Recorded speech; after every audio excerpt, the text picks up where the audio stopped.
ইতিহাসে কিছুটা ব্যতিক্রমধর্মী একটা বিষয় ঘটেছে। আপনারা জানেন, এর আগে মাত্র একবার প্রেসিডেন্ট নির্বাচন হয়েছিল সংসদ সদস্যদের মাধ্যমে, যেখানে আওয়ামী লীগের পক্ষ থেকে বদরুল হাসান চৌধুরী বিচারপতি উনি ক্যান্ডিডেট ছিলেন।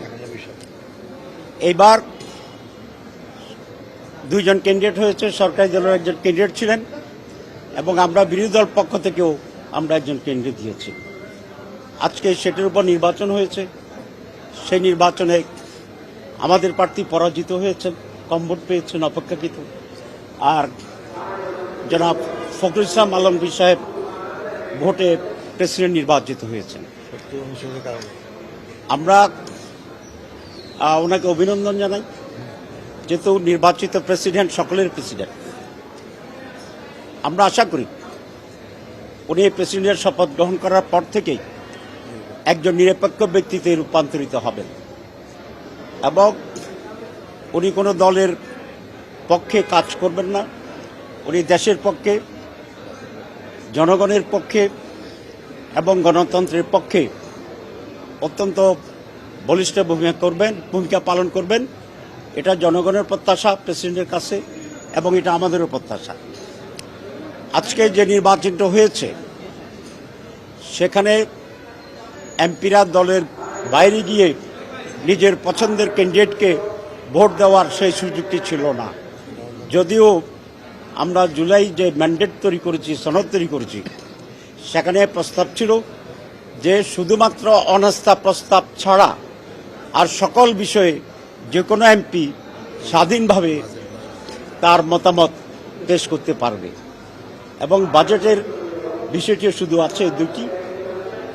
কিন্তু এখন পর্যন্ত যেহেতু জুলাই সনদটি পার্লামেন্টে পাশ হয়নি, সেই কারণেই আমরা এই 70 অনুচ্ছেদ অ্যামেন্ডমেন্ট হয়নি এবং সে কারণেই যারা ভিন্নমত পোষণ করে তাদেরকে ভোট দেওয়ার সেই সুযোগটা আমরা দিতে পারিনি। এই জন্য আমরা দুঃখিত, কারণ গণতন্ত্র চর্চার জন্য মাননীয় এমপিদের একটা স্বাধীন মতামত দেওয়ার এই সুযোগ থাকা অত্যন্ত দরকার।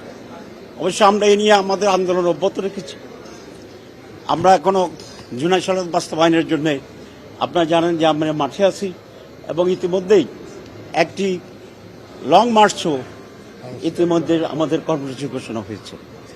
তো আমরা এই নির্বাচনে অংশগ্রহণ করার পিছনে যে মৌলিক কারণগুলো ছিল, প্রথমটি হচ্ছে দেশের গণতান্ত্রিক চর্চা থাকা উচিত এবং এই সমস্ত চর্চার মাধ্যমে গণতন্ত্র আরও সুসংহত হবে, এটা আমরা আশা করি।